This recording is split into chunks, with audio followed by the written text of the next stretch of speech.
हमारी रसोई में एक खजाना है। जो भी हर्ब्स हैं, जो भी स्पाइसेस हमारे मसाले के डिब्बों में होते हैं, वो चुन चुन कर प्रकृति ने हमें उपहार दिए हैं और इनमें से कई फर्टिलिटी के लिए बेनिफिशियल हैं। तो हम आपको डाइट थेरेपी में कुछ ऐसे आइडियाज सिखाते हैं जिससे कि आपकी फर्टिलिटी बूस्ट हो सके। तो विंटर स्पेशल आज एक रेमेडी आपको शेयर करने वाली हूँ।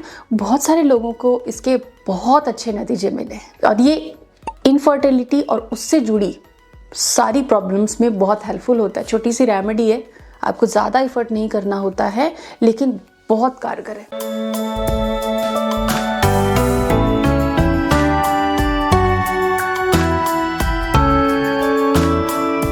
Hello and welcome to Prerna's fertility care. Baby planning एक ऐसी जर्नी है जिसमें बहुत सारे अप्स एंड डाउन्स आपको देखने पड़ते हैं। डेफिनेटली स्ट्रेस तो होगा ही ना, तो स्ट्रेस बहुत ज़्यादा इम्पैक्ट कर जाता है हमको। तो आज एक ऐसी रेमेडी बताने वाली हूँ जो आपकी फर्टिलिटी बूस्ट करेगी, न्यूट्रिशन भी देगी, साथ ही आपके मूड को एंटी डिप्रेसेंट के तौर पे भी वो काम करती है। एंटी डिप्रेसेंट के तौर पर भी पेशेंट्स को वो फूड में दिया जाता है।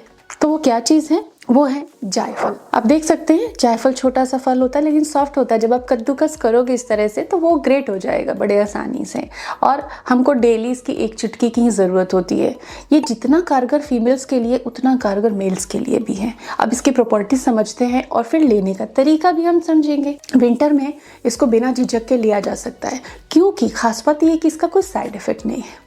No side effect and benefit ही बेनिफिट। सबसे अमेजिंग इसकी प्रॉपर्टी है कि इसका अरोमा, ये एरोमेटिक होता है, इसमें खुशबू होती है और ये एरोमेटिक प्रॉपर्टी इसको एंटी डिप्रेसेंट बनाती है। इसको कंज्यूम करने से आपके मूड को आप बेहतर बना सकते हो। इसलिए बहुत सारे मिठाइयों में कई होम प्रिपरेशंस बनती हैं, उसमें इसको यूज़ किया जाता है। नॉट इवन इन इंडिया से बाहर के कई देशों में भी, पश्चिम के भी कई देशों में इसको बहुत ज़्यादा यूज़ किया जाता है। कई बार हमें पता नहीं चलता, हमारे बॉडी में इन्फ्लेमेशन रहता है और इन्फ्लेमेशन ओव्यूलेशन को स्टॉप कर देता है और हार्मोन्स बनने में बाधा डालता है। तो इन्फ्लेमेशन दूर करने के लिए क्या दवा खाओगे? जी नहीं, मैं आपको डाइट इतनी अच्छी बताऊंगी ताकि आपको इन्फ्लेमेशन ना हो। तो जायफल जो है एंटी इन्फ्लेमेटरी प्रॉपर्टी लिए हुए होता है। तो जायफल अगर आप लेते हो अपनी डाइट में तो इन्फ्लेमेशन, जैसे थायराइड, पीसीओडी के केसेस में इन्फ्लेमेशन रहता है, वेरी कॉमन रहता ही रहता है। तो ऐसे में इन्फ्लेमेशन दूर होगा। और जो शुगरी चीज़ें ज़्यादा खाते हैं, प्रोसेस्ड फूड ज़्यादा खाते हैं, उनकी बॉडी पे भी इन्फ्लेमेशन रहता है।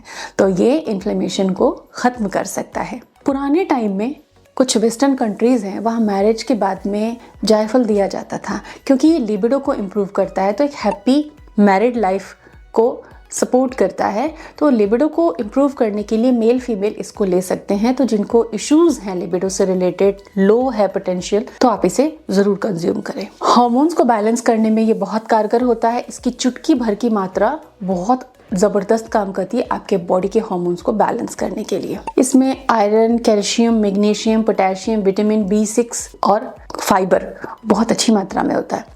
तो हमें इसे बहुत कम मात्रा में लेना है, बहुत ज़्यादा कंज्यूम नहीं करना है। जनरली आपने देखा होगा कि घर में दादी नानी बच्चों को ज़ुकाम होता है तो कहती हैं कि ये तो गर्म है और थोड़ा सा घिस के उसको चटा दिया जाता है या दूध में मिला के दे दिया जाता है।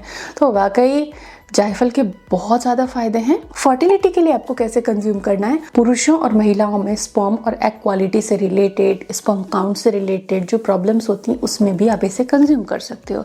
अब चुटकी भर चीज़ है, किसी भी मीठी चीज़ में आप इसको मिला सकते हो। लेकिन हम विंटर्स में दूध लेते हैं, दूध लेना पसंद करते हैं और मौसम की भी डिमांड होती है कि हम कुछ गर्म पेय पिएं। तो अगर आप दूध लेते हो तो आप दूध के अंदर एक चुटकी जायफल ऐड करके पी सकते हो।